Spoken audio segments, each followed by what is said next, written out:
Fernando, a la señora Clara López Beltrán, historiadora de la Academia Boliviana de Historia, a la doctora Esther Albión, directora de la carrera de Historia de la Universidad Mayor de San Andrés, al periodista Raúl Peñaranda, director del portal de noticias Brújula Digital, al señor Carlos Antonio Tenorio, autor del libro, a Robert Brockman, historiador, a Manuel Contreras, al doctor Ricardo Udler, presidente del Círculo Israelita de La Paz.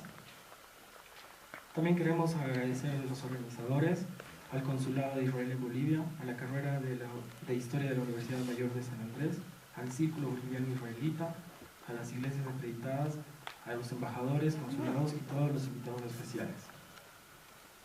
Hoy tenemos la presentación del libro de Mauricio Hochschild, Sus emprendimientos en Bolivia y su crecimiento económico en Potosí, 1921-1939, del doctor Carlos Antonio Tenorio. Damos la bienvenida a la palestra. Como primer acto, las palabras de bienvenida e inauguración a cargo del cónsul de Israel en Bolivia, el señor Roberto Negra.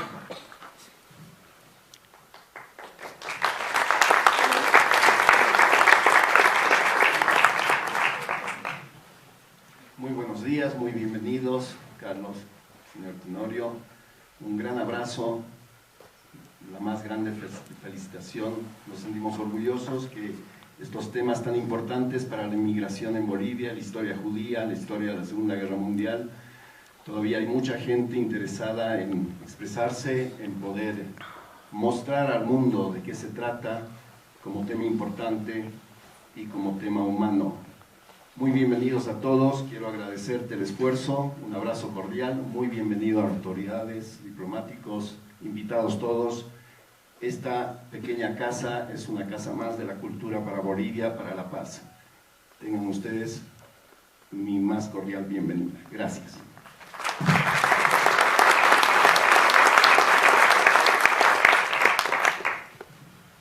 También tenemos las palabras de bienvenida a cargo de la directora de carrera de Historia de la Facultad de Humanidades y Ciencias de la Educación, la doctora Esther Albión, por favor.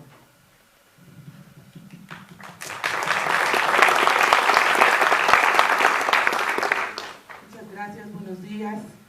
Quiero saludar en primer lugar al señor Ernesto Pérez Ágreda, embajador de España en Bolivia, al cónsul de Israel en Bolivia, señor Roberto Negra, al doctor Ricardo Udler, presidente del Círculo Boliviano Israelita, así también a los miembros de la comunidad judía en Bolivia. Quiero también saludar a la doctora Beatriz Rosell, que es la directora del Instituto de Investigaciones Históricas de la carrera de Historia de la Universidad Mayor de San Andrés, a quien le pido por favor que se ponga de pie para compartir con nosotros. También quiero saludar a todos los docentes y todos los estudiantes de la carrera de Historia que están acá presentes, y saludar también a la mesa que va a llevar adelante la presentación de esta contribución a la historiografía boliviana. Saludo al señor Raúl Peñaranda, también saludo al señor Robert Brockman, y así también a los comentaristas, a la doctora Clara López Beltrán, al doctor Manuel Contreras, y a nuestro joven autor Carlos Antonio Tenorio. Bueno, para la carrera de Historia es tiempo de darles la bienvenida a este acto tan importante. Para la carrera de Historia es un momento que nos congratulamos en poder llevar adelante la entrega, la presentación de este libro, que es una coedición y un esfuerzo muy importante que ha realizado y un gesto muy importante del Círculo Boliviano Israelita y la carrera de Historia, que está empeñada pues en dar a conocer las obras, las tesis, los trabajos de licenciatura que se hacen en la carrera y que son contribuciones importantes, como vamos a ver, lo es este trabajo que hoy día se presenta de Carlos Tenorio. Nos interesa a nosotros todo aquello que tiene que ver con el respeto a la pluralidad de las opiniones, el recoger todas las historias que han hecho y que se han construido en nuestro país, y en este sentido hemos decidido coauspiciar esta edición, coeditar. Por lo tanto, felicito tanto al Círculo Boliviano Israelita como también a la decisión de la misma carrera de Historia, y felicito al autor por hacer esta contribución. Y con esas palabras de bienvenida, quiero saludar a todos ustedes para iniciar este acto en su parte académica. Muchas gracias.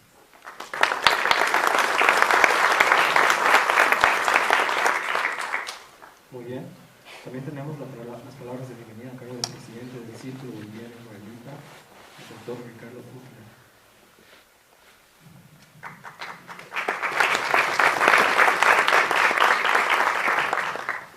Muy buenos días.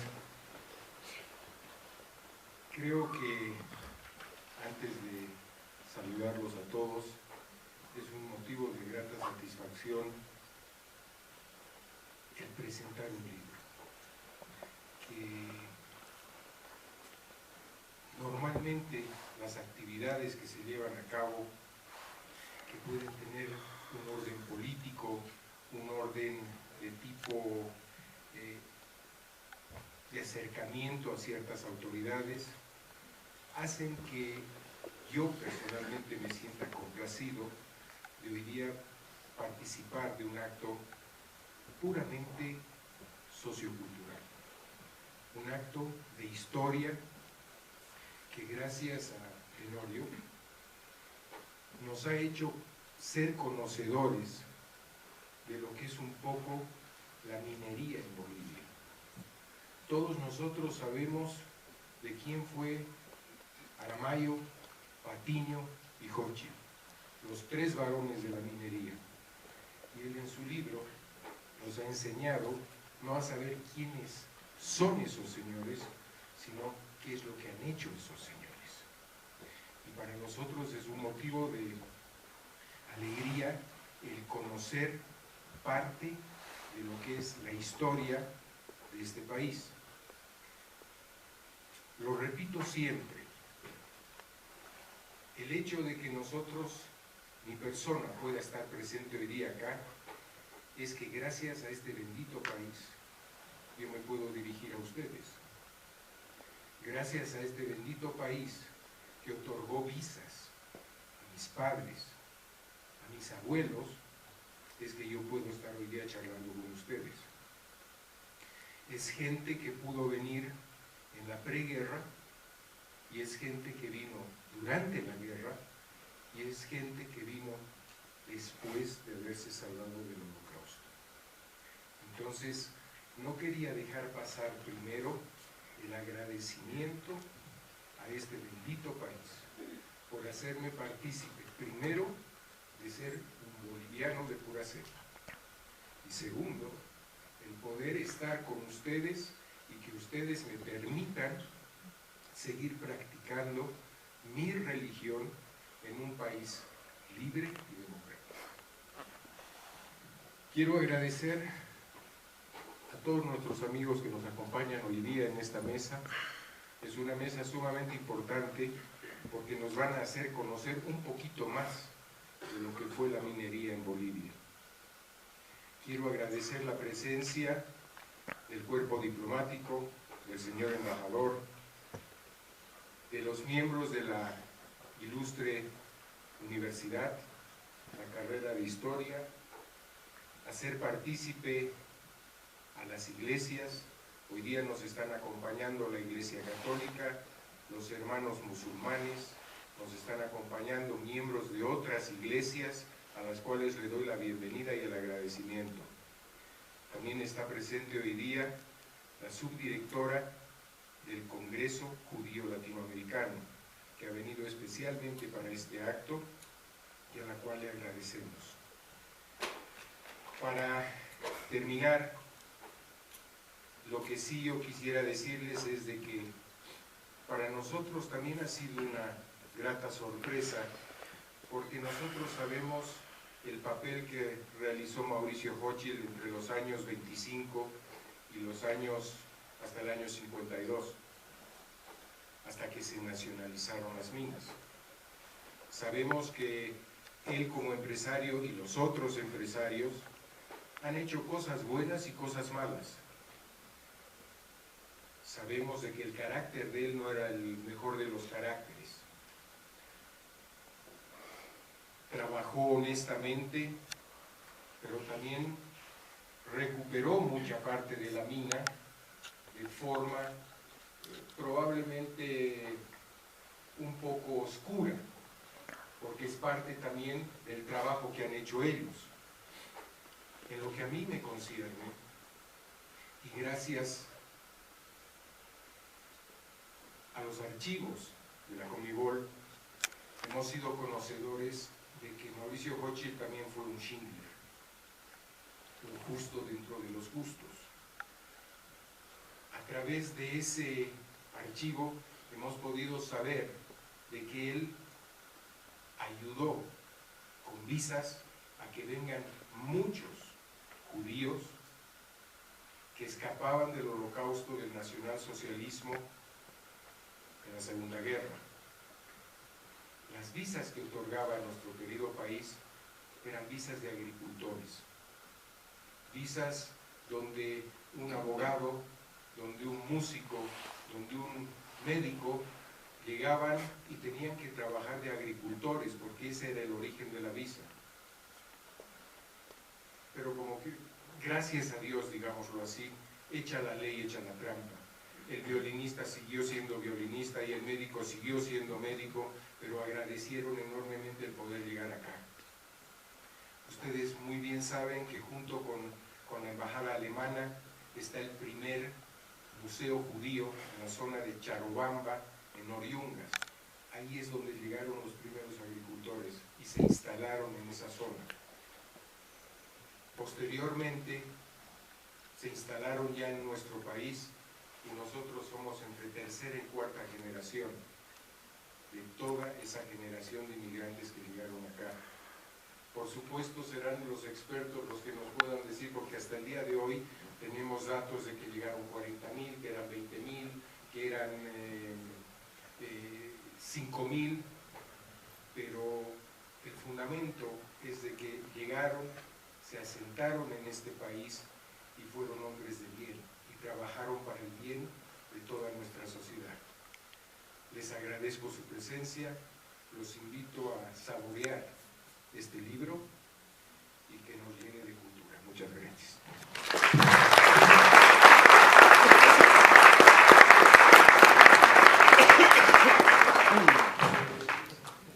Muy bien, continuamos con el programa. Ahora entramos al análisis del libro a cargo del señor Roberto Brockman y Raúl Peñarama, por favor, quienes les voy a ceder la palabra. Raúl Peñarama, por favor.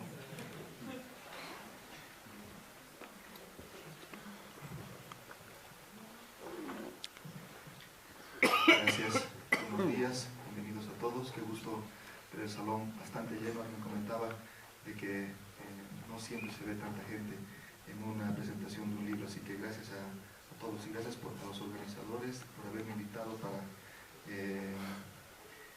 pero me ha olvidado algo. Yo he sido uno de los primeros que ha leído el libro, antes que ustedes les he ganado, porque he leído la tesis de Carlos, y es que aquí tengo mis apuntes. Así que gracias por invitarme, realmente es un libro excelente. Muchas felicidades, Carlos, por el trabajo que has hecho. Entre paréntesis, lo ha hecho gracias a ese archivo que hay en el Alto, que es de la minería, y que Edgar Ramírez, un dirigente minero que conocemos como Huracán Ramírez, tenía dos facetas, Edgar. Uno, un líder sindical que ponía al país en muchísimos problemas, pero por otro lado, un amante de los documentos, una persona que quiso cuidar y proteger esos documentos que tenía la vieja Conmebol y que provenía de las empresas mineras antes del 52. Así que gracias a Edgar Ramírez, en realidad, que con una perseverancia y un interés muy grande logró salvar esos papeles, que son miles de documentos, y de ahí es que Carlos ha tomado como pepitas de oro, ha ido buscando entre tanta papelería para hacer su libro, que es tan interesante. Mi presentación se va a referir más bien a cuáles son los momentos o los hitos que explican la fortuna de Hochschild. ¿Cómo se puede explicar la fortuna de Hochschild? ¿En qué momentos y cómo la hizo? Y el libro de Carlos nos da muchísima información al respecto. Hochschild llega en 1921 a Bolivia cuando tenía 40 años. O sea que migrar a los 40 años, obviamente somos jóvenes a los 40, pero de todas maneras no es algo tan fácil venir a un país como Bolivia a los 40. Él ya en Chile había formado una empresa con su hermano Sami y ya era un empresario minero, pero de todas maneras piensa que en Bolivia es donde va a tener realmente éxito y por supuesto que lo confirma. El año 21 llega y es solamente un rescatador minero, es decir, es un rescatador, compra mineral a los mineros, no produce el mineral, no es un minero propiamente tal, sino que compra ese mineral para luego exportar. Digamos un intermediario, pero ya lo ha dicho aquí Ricardo, no era algo extraordinariamente prestigioso, porque muchas veces ese mineral era mineral robado a otros mineros, etc. Entonces era relativamente polémico. Pero el año 26 ya empieza Hochschild a tener una primera actividad minera propiamente tal. Tiene actividad en las minas Matilde y Pampa Grande. Entonces ahí es cuando Hochschild llega y el 26 ya es un minero relativamente grande, 5 años después de llegar, y ha podido comprar esas 2 minas. Pero el primer hito importante es que a él se le ocurre algo que no se les había ocurrido a ningún otro minero, que es empezar a aprovechar el mineral de baja ley. En Bolivia solamente teníamos la capacidad de producir mineral de alta ley, no de baja ley. Y él hace un acuerdo, gracias a sus contactos en Alemania, de donde provenía, con la fundidora Berzelius. Y la fundidora Berzelius estaba capacitada en Alemania para comprar entonces el mineral de baja ley. Y ahí es donde es el primer momento, el primer hito, la primera actividad de Hochschild en esta carrera hacia convertirse en potentado, una persona de muchísima fortuna. Ya vamos a ver otras facetas de Hochschild. Robert va a hablar también de este tema de que salvó a miles de personas, miles de refugiados judíos en los años 30. Mis otros colegas van a hablar de otras actividades de él.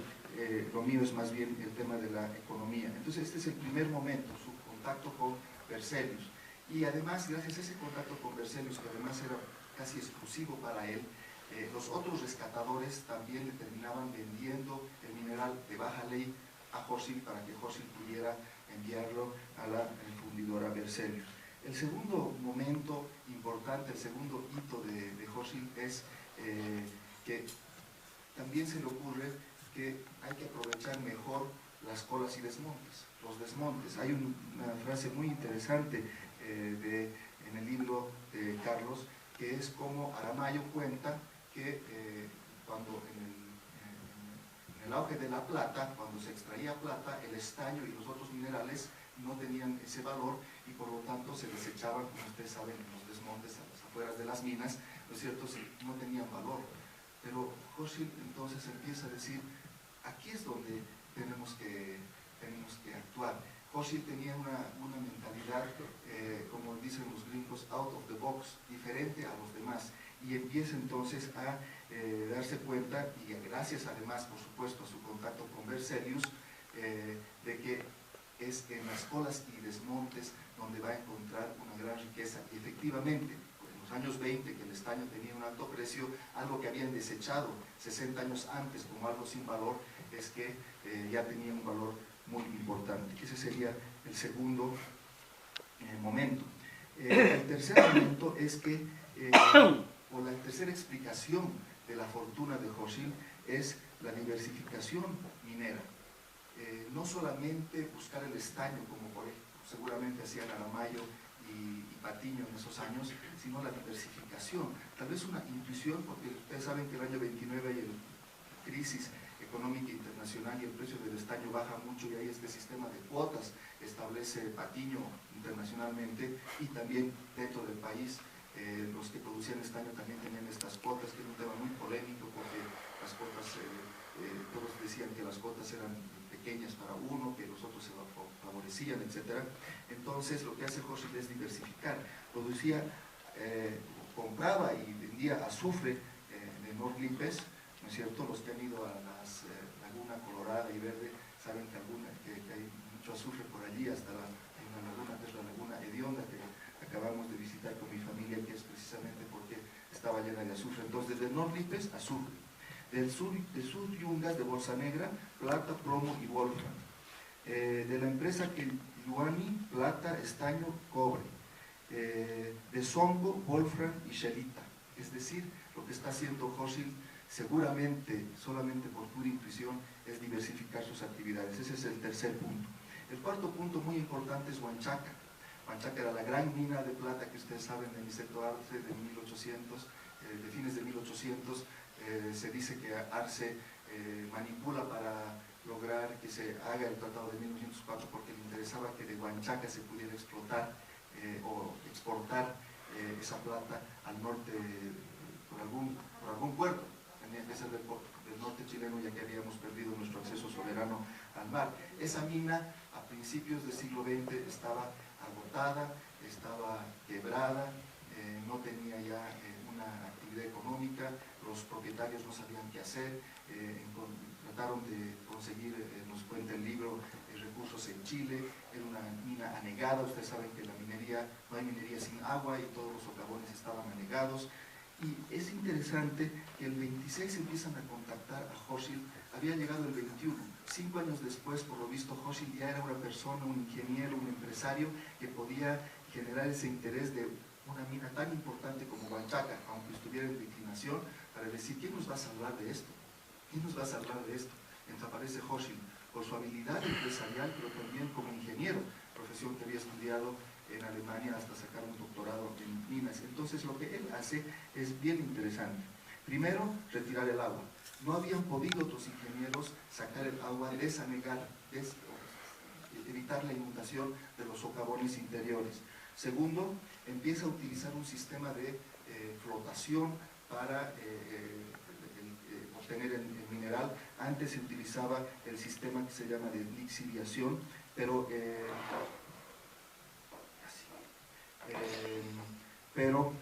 lo que él hace es usar un sistema de flotación. Segunda cosa que hace. Luego instala electricidad y hidroelectricidad. Termina diversificando Huanchaca, no solamente produciendo plata, sino también otros minerales. Y finalmente le agrega más inversión a la mina. Una mina que el año 27 estaba quebrada, el año 29 era pujante y empezó a producir muchísimo y ya tenía utilidades por la sola llegada de una persona inteligente que se daba cuenta de lo que tenía que hacerse. Una mina, el 28 empieza a trabajar Hochschild, el 27 estaba quebrada, el 29 ya arroja utilidades, y había estado 30 años sin dar utilidades. Eso demuestra realmente la inteligencia de este empresario. Nos cuenta Carlos en su libro que desde 1902 habían socavones inundados. Desde 1902 estaban inundados los socavones. El 28 y el 29 logra sacar el agua Hochschild y encuentra allí 3 millones de onzas de plata fina que tenían un valor de mercado enorme. Entonces ese es el cuarto momento, digamos, el cuarto hito de la carrera de Hochschild. El quinto es en su idea de diversificar, no solamente en la minería. Ya hemos visto cómo él no apuesta solamente por un mineral, sino que trata de diversificar dentro de la minería, pero después empieza también una diversificación fuera de la minería. Y por eso es que utiliza todos sus contactos políticos, seguramente la muñeca, seguramente la coima, no sabemos, pero logra ser el administrador del ferrocarril Atocha-Villazón. Un momento muy importante para él de empezar a diversificar. Después crea Cobana, una empresa de comercializadora de productos relacionados a la minería. Después la agricultura no le va bien, fracasa ahí. Luego intenta también en el lago Titicaca producir hidroelectricidad, tampoco se puede porque, pequeño detalle, el lago Titicaca es un lago binacional, no podía tomar esas decisiones. Pero lo que está demostrando ya con esto es que cuando intenta hacerlo del ferrocarril Atocha-Villazón es diversificar. Ese es el quinto punto. Pero el sexto y último, y con esto ya voy terminando, el sexto momento, el ferrocarril Atocha-Villazón también le sirve mucho para el tema de la mina unificada. Y esto he dejado para el final, este punto, porque creo que es el más importante y el que demuestra todas las facetas de Hochschild como un gran minero y gran empresario, gran ingeniero. Nadie puede imaginarse lo que era el Cerro Rico de Potosí en ese tiempo, cuando habían decenas, lo comentábamos también, habían cientos de bocaminas pertenecientes a diferentes personas o empresarios. Era lo que es ahora también un hormiguero el Cerro Rico. La forma de dar propiedad en el cerro era dando esas bocaminas. Entonces uno era propietario de una bocamina. Entonces yo empezaba a hacer mi socavón y mi bocamina siguiendo las vetas, ¿no es cierto? Entonces era una cosa así medio circular que también bajaba y subía de nivel buscando las vetas, pero me encontraba con otras bocaminas que se cruzaban en el camino. Creo que no tengo tiempo para leerles un párrafo donde nos dice Carlos cómo en años anteriores a ese, la lucha por esas bocaminas, algunos provocaban explosiones para que haya derrumbes, dejar encerrados a los mineros adversarios allí, era realmente un caos. Luego mejoró un poco el sistema y se dio también por pertenencias, se dio el Cerro Rico, y después por cuadrículas, pero todo era de propiedad superpuesta. Yo tenía hasta aquí, no sabía exactamente si mi bocamina después tenía que ver con la cuadrícula que me habían dado. Y a Hochschild se le ocurre algo que era increíble, que nadie se podía imaginar que se podía hacer, y que era una cosa realmente ambiciosa, y era una cosa realmente, como digo, casi imposible de hacer: unificar todo eso, unificar toda la producción,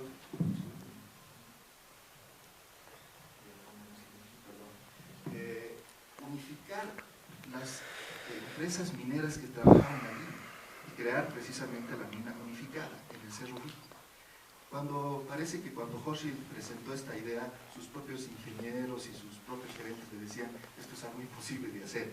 O sea, hay muchos propietarios, todos están en conflicto, hay derechos superpuestos, no se puede. Pero con un esfuerzo y con una paciencia muy grande, primero convenció a los tres principales,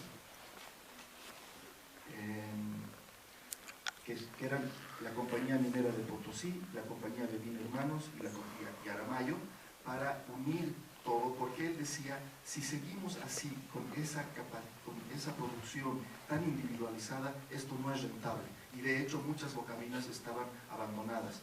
Él decía: lo único que nos puede salvar o salvar al Cerro Rico en ese momento era economía de escala. Tiene que haber una unificación, tenemos que unificarnos para trabajar. Tenemos todos que desechar nuestros intereses individuales o de grupo para hacer una empresa más grande. Eso es imposible. O sea, vienen haciendo explosiones desde la Polonia para dejar enterrados a los mineros ahí, y tú quieres unir a todos.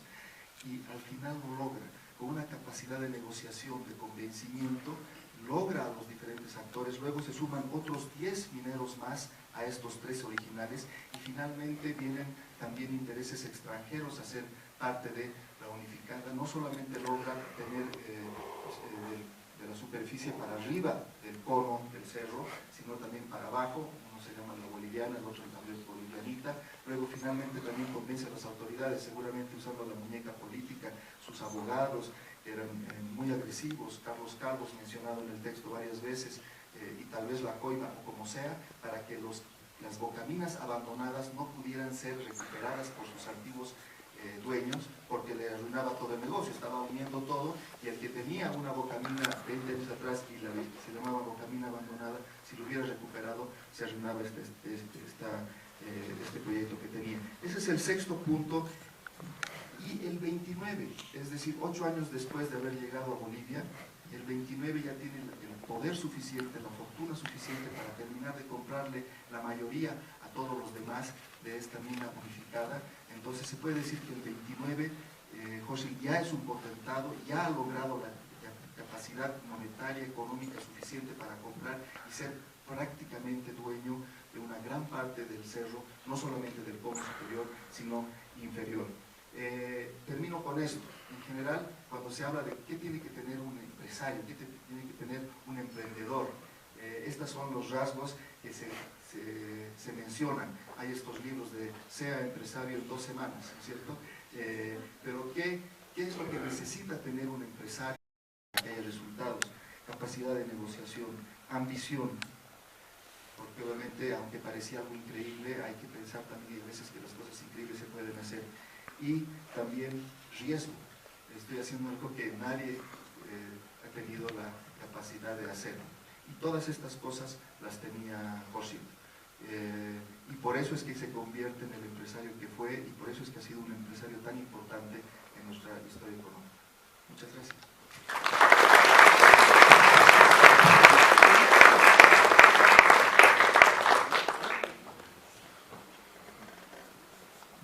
Muchísimas gracias. Ahora sí damos la bienvenida al señor Roberto Forma, por favor.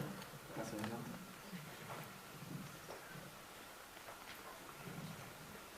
Muchas gracias, señores miembros del cuerpo diplomático, autoridades religiosas, autoridades académicas. Es un honor para mí poder hablar un poco sobre este libro. A la doctora Ayón, a la doctora Rosell, les quiero expresar el orgullo enorme que yo sentiría de presentar este libro.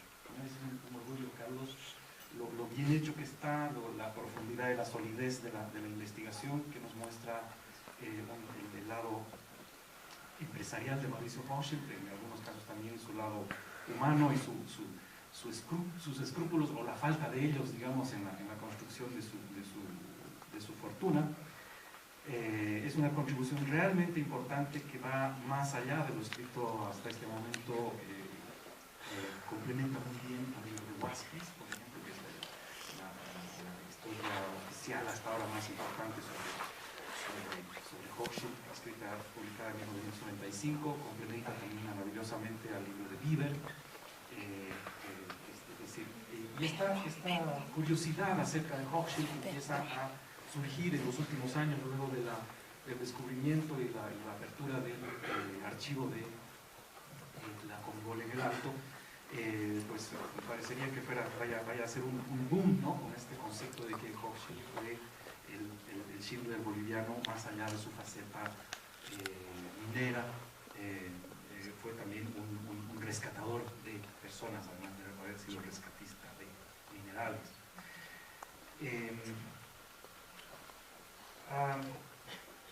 De los tres grandes varones del estaño, Hochschild, Patiño y Aramayo, Hochschild es el menos conocido porque nunca se ocupó, él no le interesaba dejar documentación, y de hecho la documentación que dejó quedó perdida durante todo el tiempo en que los documentos del archivo de la Comibol estuvieron cerrados, desperdigados, impublicables. A Hochschild nunca le interesó dejar datos suyos o personales, o de su familia o de su empresa, al contrario de lo que sucedió, por ejemplo, con Patiño y con Aramayo, ¿no? En el caso de Patiño tenemos muy buenas biografías, una de ellas la de Guedes, uno de sus gerentes. No sé si la biografía de Patiño habrá sido auspiciada, pagada, pero es una buena biografía, ¿no? Autorizada además.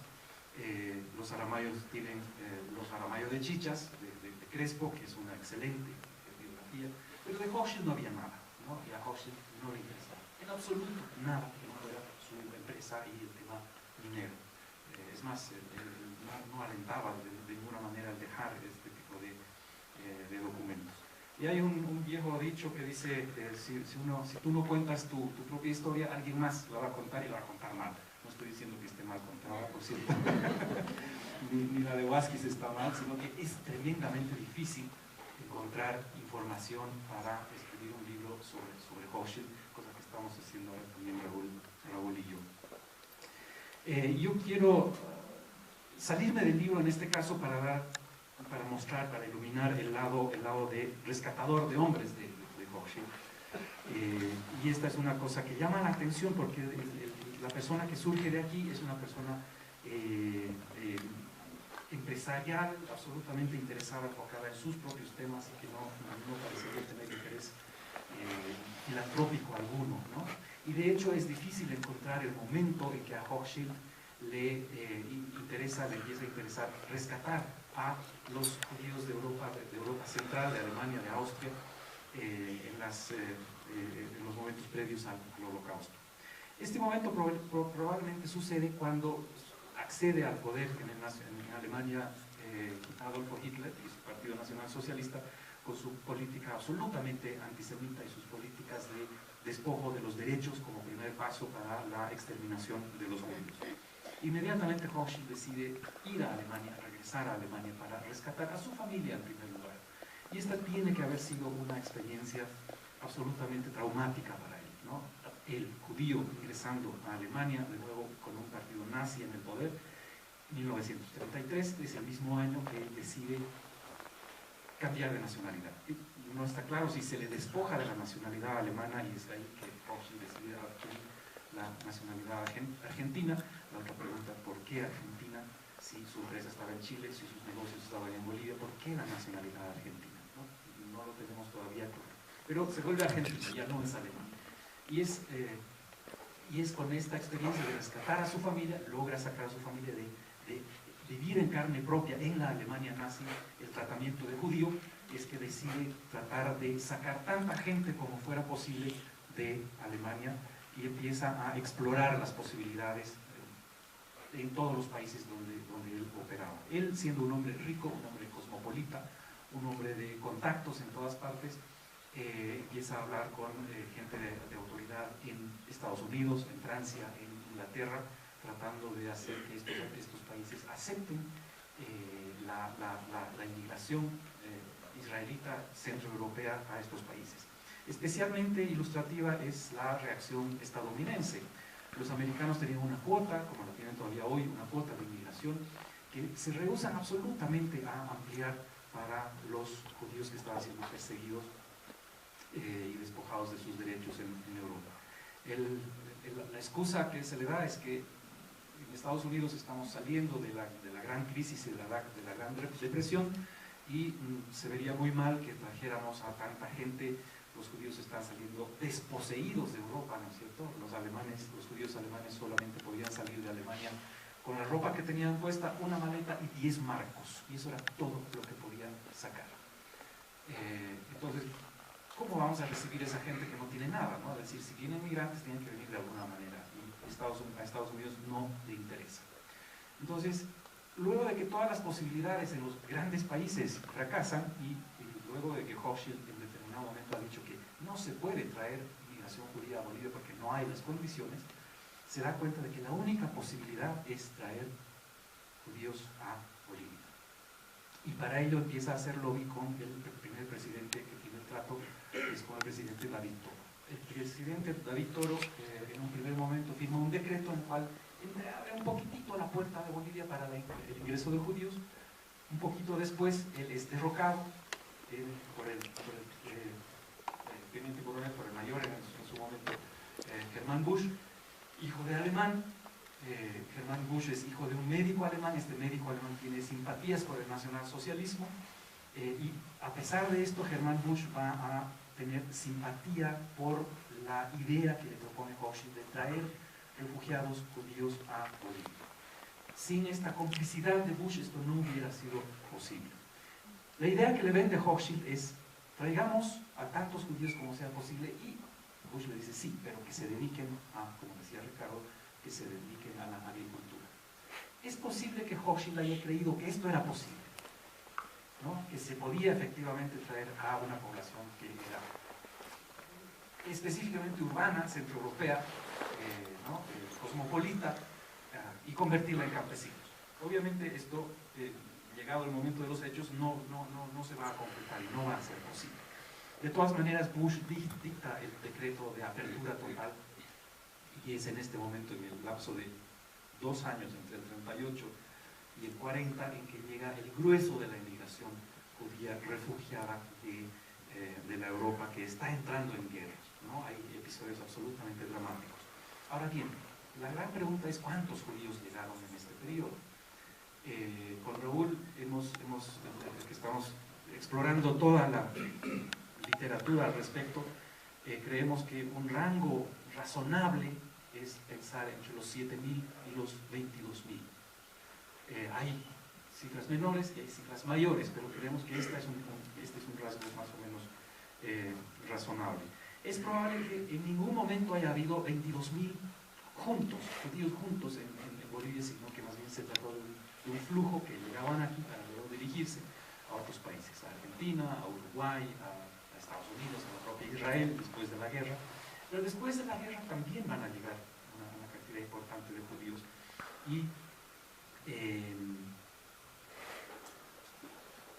y ahí se va a dar dentro de la misma comunidad judía en Bolivia una división interesante entre los judíos germanoparlantes de Alemania y Austria versus los judíos de la Europa oriental que hablaban yiddish. Pero ese es otro capítulo. En todo caso, no cabe la menor duda de que Hochschild fue instrumental, importantísimo, en la traída de una cantidad muy importante de judíos. Se convirtió Bolivia en el país que recibió más judíos per cápita respecto de su propia población que cualquier otro país del mundo, cuando no tenía en absoluto las posibilidades de asimilar una población de esta naturaleza. Bueno, sabemos cuál es el destino de las cosas de Hochschild, ¿no es cierto? Hochschild, habiendo sido uno de los grandes varones de la minería, sus bienes fueron nacionalizados y la historia boliviana escrita a partir de 1952 lo caracterizó a él y a los otros dos varones del estaño, a Patiño y a Aramayo, como los malvados absolutos, ¿no? sin matices, son los grandes villanos de nuestra historia y a través de su presunta maldad se explican los males de la República Boliviana previa a 1952. Esa es la historia que se nos cuenta. Y es con el descubrimiento de los nuevos documentos, con libros como este, donde se ve realmente la faceta humana ya no tan caricaturesca, tan absolutamente villana de Hochschild, de Patiño y de Aramayo. Y yo quiero felicitar una vez más a Carlos por la solidez y la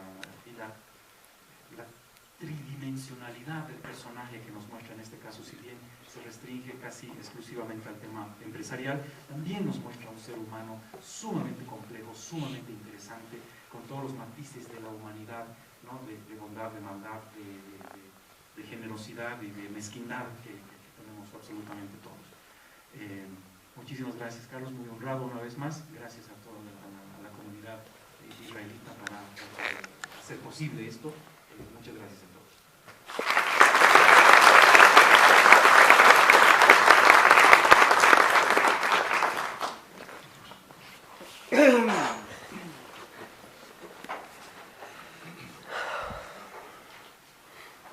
Bien, continuando en el programa, tenemos el comentario del libro de la doctora Clara López Montaner.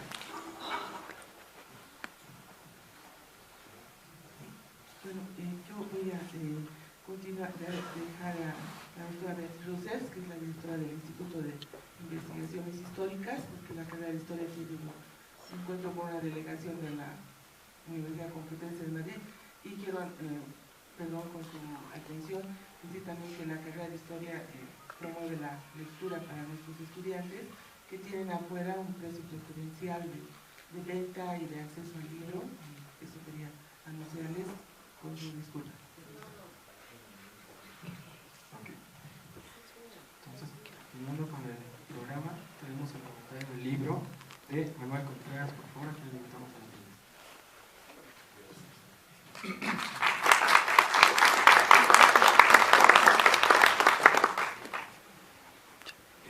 Si algo he aprendido en 25 años de ser docente es que después de más de media hora de estar escuchando tendremos a cansarnos. Así que les pediría por favor, si son tan gentiles, de pararse, todos. Gracias. Vaya atrás también, por favor, que circule un poquito de sangre en el cerebro, un estiramiento. Súper, gracias. ¿Qué? ¿Esto? 11:30. Bien. Sí.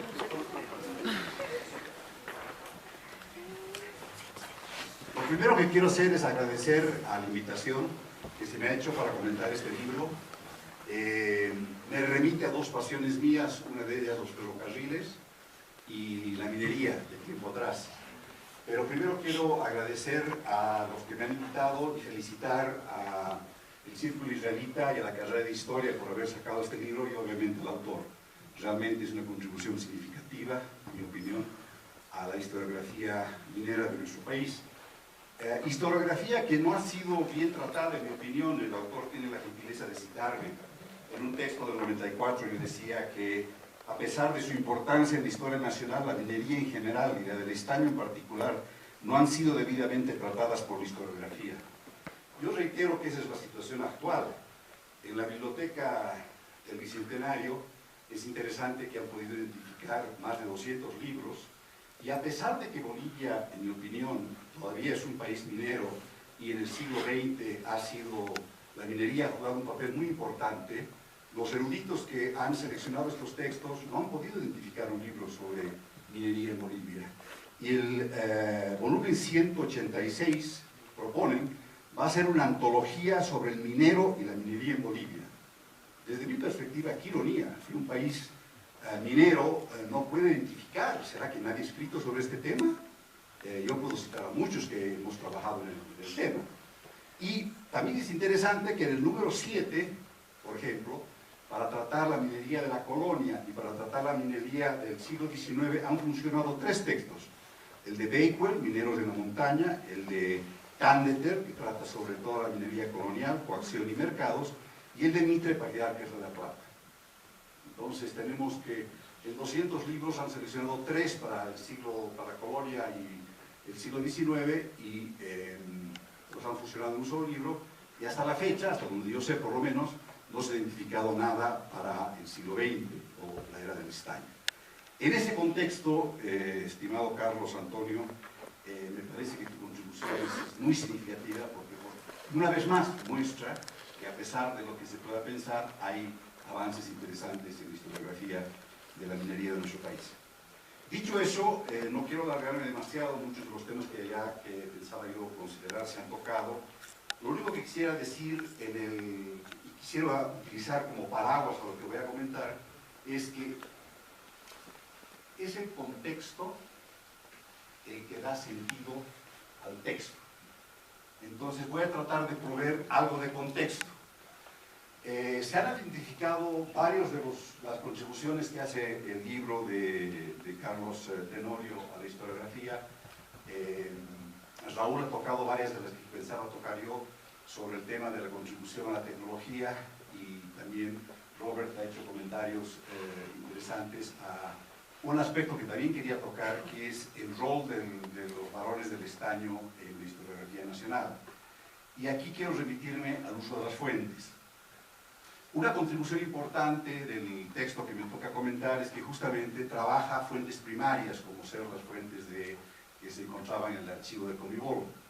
Entre ese archivo obviamente está el informe de la nacionalización de la minería del año 51-52.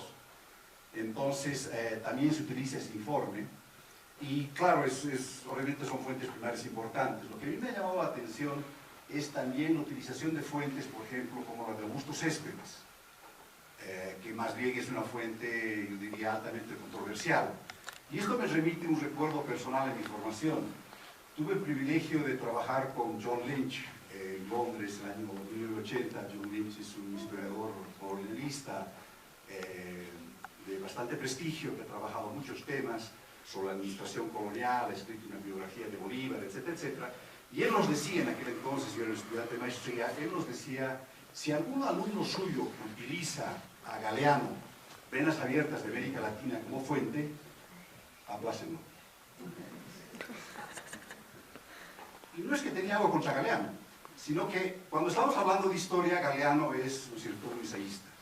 Yo creo que cuando estamos hablando de historia, cuando estamos hablando de, tratando de hacer un enfoque, en mi opinión, serio, científico, sobre el desempeño de un personaje como Hoche, que hablando de minería, lo que nos pueda decir Augusto Céspedes puede ser muy interesante, puede ser muy pintoresco, pero creo que no, digamos, desmerece, en mi opinión, el tipo de fuente con la que se está trabajando. Tal vez habría que revisar esto.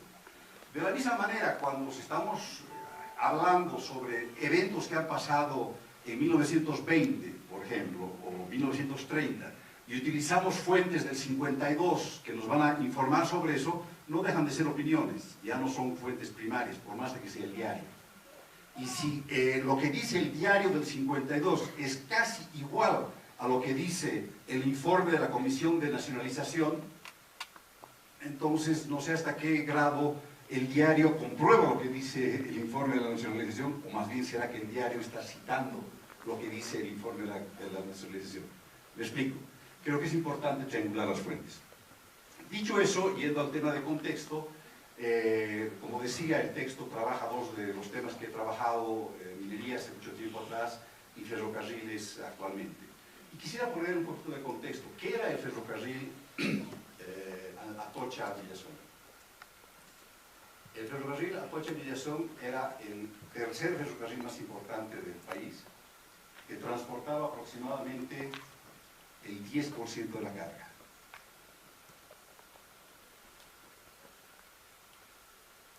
Lo que quiero decir es de que Hochschild sí había ampliado sus intereses, pero justamente estaba administrando un ferrocarril que era relativamente pequeño. ¿Qué transportaba ese ferrocarril? Ese ferrocarril mayormente transportaba cebada, trigo en un 32%, ganado en un 16%, harina en un 12% y apenas en un 7% minerales. Una vez más, entendiendo el contexto, podemos entender qué implicaba haber gestionado ese ferrocarril. Uno de los temas que destaca muy bien el texto es, por ejemplo, la importancia del ferrocarril en el transporte de tropa durante la guerra del Chaco. Bueno, ¿de qué estamos hablando? El ferrocarril normalmente transportaba aproximadamente 40.000 personas al año. Durante la guerra transporta 120.000 personas. Entonces, obviamente es un incremento significativo.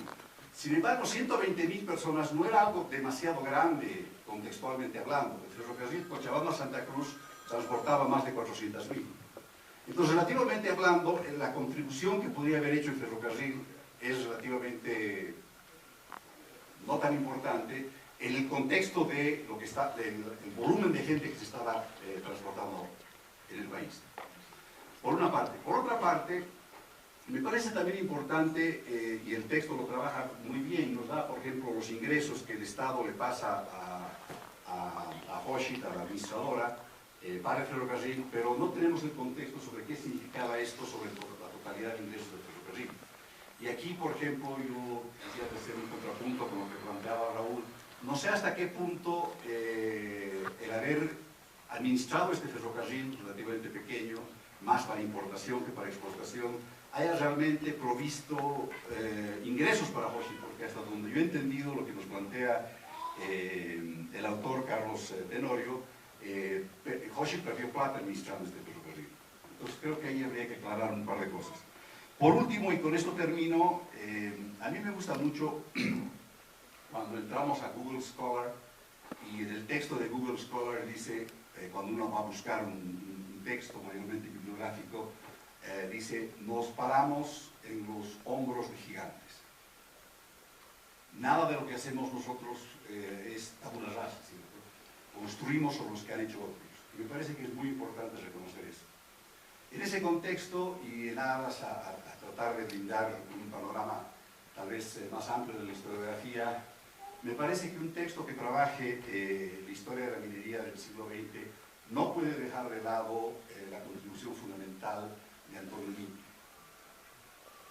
No puede dejar de lado la contribución fundamental de Gómez Walter de Ángel, que son personas que han hecho trabajos muy importantes y entre los cuales también se trata los de Hochschild. Finalmente, quisiera destacar un trabajo igualmente importante que es de John Hillman, que ha trabajado bastante sobre el tema de Bolivia, y él, por ejemplo, tiene un texto del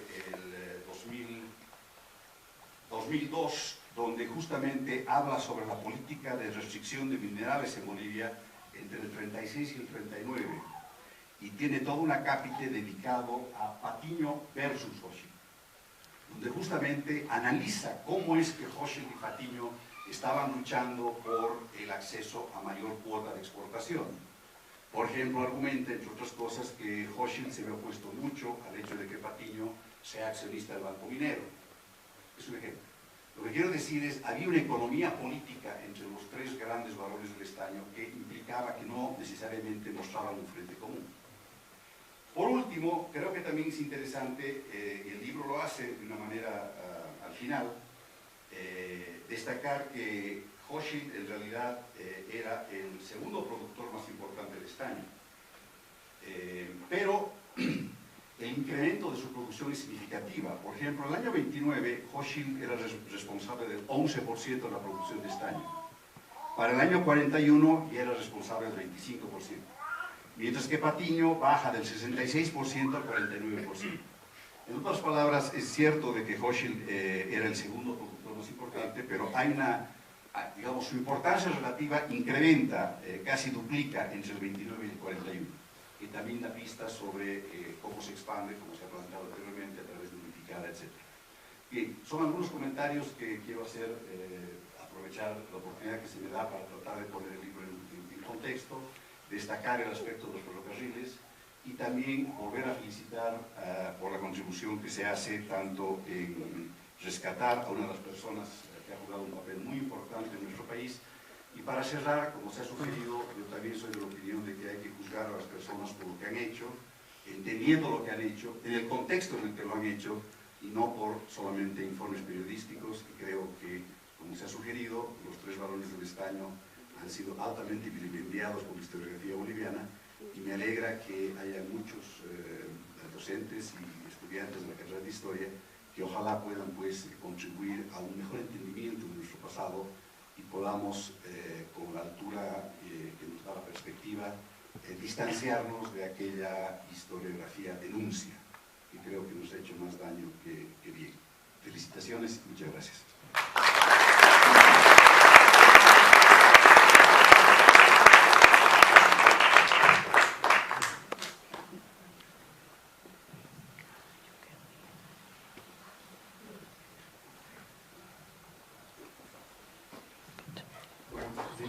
Por favor, los comentarios del libro de la doctora Clara López Beltrán.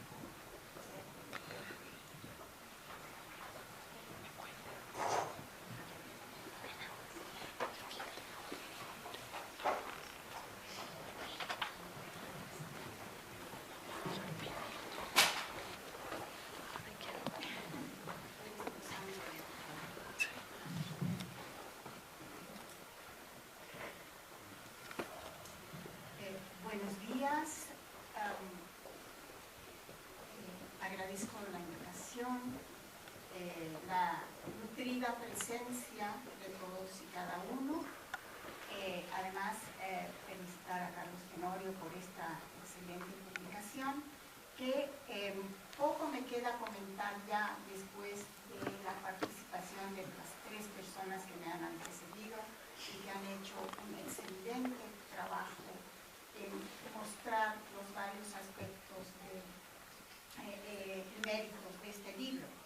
Voy a ser breve y, como ya saben de qué va el libro, yo les voy a contar un poco mi lectura de este libro. En primer lugar, voy a acercarme al aspecto de la minería, y en segundo lugar, y muy brevemente, voy a hacer un comentario sobre la figura de Hochschild, si se puede, dentro de la comunidad israelita que llegó a Bolivia. En todo caso, empezaré siendo muy concreta, utilizaré las palabras de Esther Ayllón en el prefacio del libro, que creo que ella ha hecho una descripción que yo no podría hacerla mejor. Dice entonces: el texto contiene varios aportes a la historiografía boliviana. Entre ellos, enriquece nuestro conocimiento sobre la historia empresarial de la minería, los eslabonamientos con otros negocios, como el ferrocarril, en la primera mitad del siglo XX. También revalúa de una manera extraordinaria la figura de Mauricio Hochschild. Este libro, naturalmente, recoge una parte de la historia de la inmigración de Bolivia y ofrece una visión más completa del personaje histórico en relación con otros empresarios y empresas mineras, con negocios no mineros y con sus intereses fuera de Bolivia en el complejo periodo. Yo los invito a leer porque es un buen trabajo, ameno de acercar, ameno de leerlo, y quiero también destacar la calidad de la edición, que está muy bien hecha. El trabajo de Tenorio creo que es un trabajo que se ciñe al mundo académico, que es de donde yo vengo. Quiero además, entre paréntesis, decir que él fue alumno mío en la carrera de Historia, pero que veo que ha madurado bastante como historiador y ojalá pudiera seguir investigando en esta misma línea. Los invito desde ya a leer el libro que ilustra mucho sobre la historia de la minería. Yo tengo una doble lectura, ya que por un lado el libro explica la aventura o los éxitos empresariales de Hochschild, pero al mismo tiempo es un buen pretexto la lectura de este libro para conocer y comprender el funcionamiento de la industria minera en Bolivia. Esta doble lectura entonces va a enriquecer nuestro conocimiento sobre la historia de Bolivia. Vemos en este libro cómo la manera de hacer minería de Hochschild viene ya asentada en el lugar. Es una minería que ha producido empresa desde los siglos XVI, como ustedes saben. Entonces, esta forma de hacer minería no es nueva y yo creo que uno de los obstáculos que ha tenido Hochschild para implementar sus emprendimientos desde su punto de vista ha sido también que aquí sí existía ya realizada una forma de hacer minería. Sin embargo, y a pesar de eso, las iniciativas modernizantes de Hochschild sí han tenido éxito, a pesar de este sistema que era bastante rígido en cuanto a la producción de minería. Por ejemplo, en este sentido, voy a utilizar un tema que va desarrollado largamente en este libro, que es el sistema del avío. Es decir, adelantar ya sea capital, créditos o objetos para que el minero pueda seguir trabajando en la empresa. Quiero decirles que este sistema ya lo utilizaban en la minería, por lo menos en la minería de Charcas, es decir, la minería potosina, con plena acción en el siglo XVII. El siglo XVII estaba basada en una producción de avío, pero que en este momento la historiografía está revisando cuán positiva es esta forma de hacer empresa, dónde están los fallos, ya que hemos visto que a pesar de tanto tiempo de crear riqueza, de producir minería, el núcleo central de los beneficios no se quedó en la región.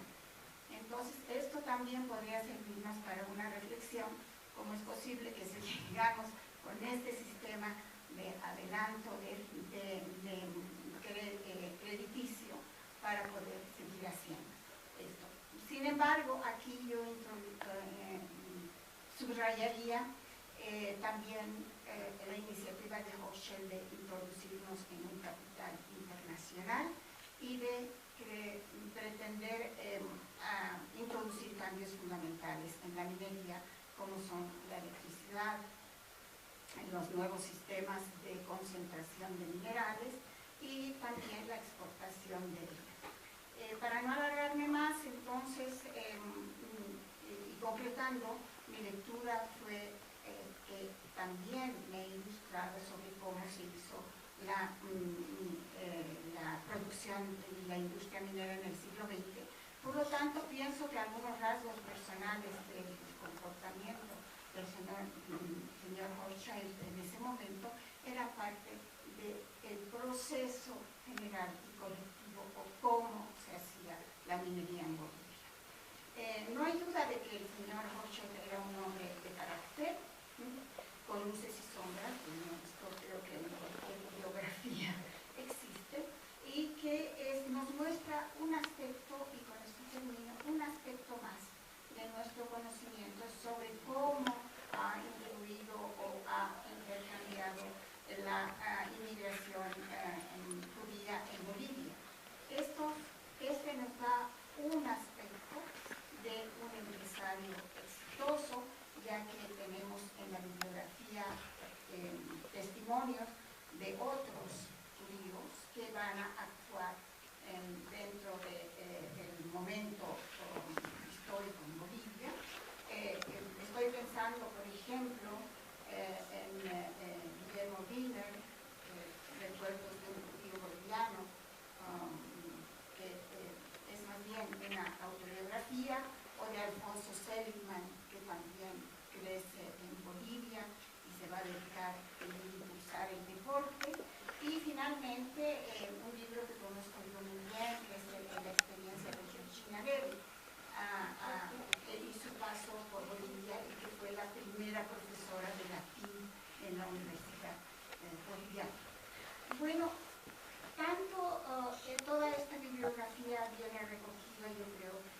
pocos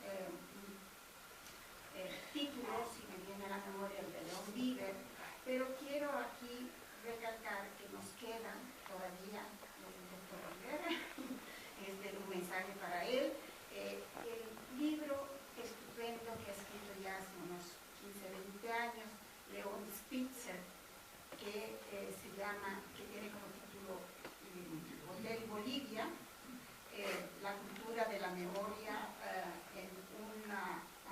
y de los refugiados del nazismo, y esta teoría, y este libro propone de cómo Bolivia recibió a muchísimos judíos a través de esta última apertura de las visas a partir del gobierno de Bush, dentro de los programas que ellos tenían, los programas especiales propuestos internacionalmente, pero sin embargo que el grueso de esta población que llegó a Bolivia solo estuvo de paso para dirigirse a otros países.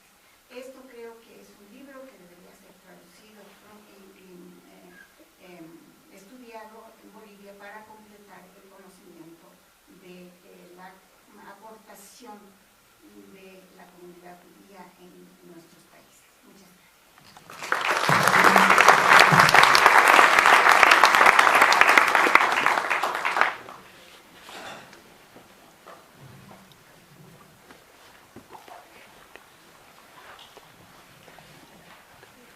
Bueno, siguiente vamos a tener las palabras del autor del libro, el licenciado Carlos Tenorio, por favor.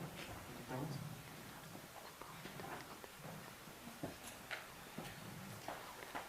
Gracias. Inicialmente quiero agradecer a un grupo de personas e instituciones que han hecho posible la construcción, edición, publicación y promoción de este libro. Al Círculo Boliviano Israelita, a la cabeza del doctor Ricardo Udler, a la carrera de Historia, a nuestro querido Archivo La Paz de la Universidad Mayor de San Andrés, al señor Roberto Mercembau, muchas gracias. Asimismo, un agradecimiento especial al señor Jorge Weinberg, de la imprenta Weinberg, al doctor León Viver por los comentarios respecto a nuestro trabajo, a la doctora Rosana Barragán por su lectura crítica, que fue plasmada en el prólogo del presente libro, a la doctora Clara López, al doctor Manuel Contreras, al señor Raúl Peñaranda, al señor Robert Brockman. A todos ellos, muchas gracias por sus comentarios. Un agradecimiento especial e imperecedero a mi querida doctora Jimena Medinaceli, quien terminó guiándome el camino que debería seguir para publicar este libro, camino en el que coincidimos con el señor ingeniero Benjamín Grossman. Muchas gracias a ambos. También un agradecimiento especial a todas las personas que de manera indirecta o directa se han visto involucradas en esta labor. A mi familia, a los amigos, amigas de trabajo, de estudio, de vida, a todos ellos muchas gracias, y a ustedes también por su presencia. Muchas de las cosas que yo había diseñado en este momento para poder exponer los han expuesto de una forma maravillosa. Solamente me restaría decir que esta es una investigación, es una mirada rápida a la actividad y personal de Mauricio Hopsi. Pretendimos develar las características de nuestro sujeto de investigación con la intención de al menos dibujar el perfil o la silueta de Hopsi. De ninguna manera se trata de una apología o de una censura a nuestro personaje, sino es el esfuerzo de entender cómo y por qué pudo haberse planteado la admiración y también el desprecio durante su estadía en el país. En esta investigación proporcionamos algunos elementos, algunos conceptos que terminan validándose de lo que ya se había dicho. Y hay otros que lo empezamos a desechar, porque han surgido del imaginario colectivo y algunas veces de las interpretaciones políticas sesgadas que se pudo dar. Pudimos advertir en el transcurso de la investigación que las miradas que se hacen a Mauricio Joshi en muchas ocasiones son los resultados de la interpretación emergente del proceso revolucionario del 52. Y debemos entender que este proceso revolucionario, el más importante del país durante el siglo XX, fue también el que trató de identificar a los responsables de la miseria nacional. Y identificaron a los 3 varones del estaño. Y había que atacarlos.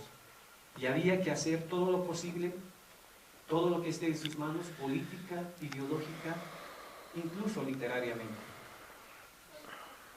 Esa interpretación contribuyó a que sea difícil de poder trazar una nueva imagen de Mauricio Joshi de lo que ya se había dicho. Mediante esta investigación lo que pretendemos es contribuir a la tarea de entender, conocer, relativizar, construir o reconstruir la labor que hizo Mauricio Joshi, que ha permanecido bajo las sombras de Patiño y Aramayo. No se pretende o no pretendemos cesar el tema de Joshi con esta publicación, más al contrario, hay muchos temas por explorar. El tema de la mina Matilde, Bolsa Negra, Cerro Grande, juntamente a su otra empresa, la Mauricio Joshi Sami, la Sociedad Anónima Minera e Industrial. De ninguna manera se pretende juzgar el papel de Mauricio Joshi. Y a decir verdad, en términos semánticos, la historia no juzga. En nuestro medio es común escuchar decir, principalmente políticos, la historia me juzgará, la historia nos juzgará, o la historia nos absolverá. Lástima que no hayamos estado en ese momento para recordarles que la historia no juzga. En la actualidad, la historia no solo relata, ni recolecta acontecimientos, sino también las analiza, las interpreta, recupera la memoria, genera identidad, sentido de pertenencia y pensamiento crítico. En síntesis, la historia es la ciencia que nos puede ayudar a entender nuestro presente a través del pasado. La historia no juzga, porque si lo haría, en consecuencia, tendría que emitir una resolución condenatoria o absolutoria. Conceptos lejos de los modelos teóricos y metodológicos con los que justifica la historia su cientificidad. Sin embargo, si hay algo más que le podemos pedir a la historia, como un objetivo más, esta sería que sea capaz de reconciliarnos con el pasado, y mucho más si es con el pasado lejano. Dejar los sentimientos de odio, prejuicios centenarios que nos impiden construir proyectos a largo plazo. La historia debería generar propuestas que contribuyan a construir pensamientos críticos con una identidad nacional positiva, generar encuentros más que desencuentros. Eso nos va a poder permitir avanzar en procesos y de crear hermandad, lazos de hermandad con conciencia nacional. En el libro se refleja la vida de Mauricio Joshi. Como dijo la doctora Clara López, con sus sombras y sus luces. Y el resto de la interpretación de la historia es algo que yo creo. Muchas gracias. Y les invito a que puedan leer el libro, y mejor si es criticado. Muchas gracias, buenos días.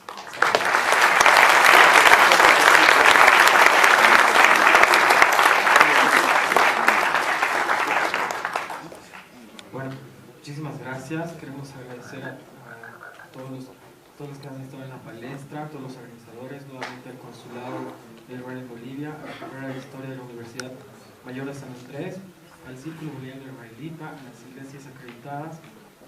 Muchísimas gracias por venir. Los invitamos, terminando el evento, a que puedan adquirir el libro y pasar al cóctel de honor que está saliendo de la sala al frente. Por favor, muchísimas gracias. Hasta luego.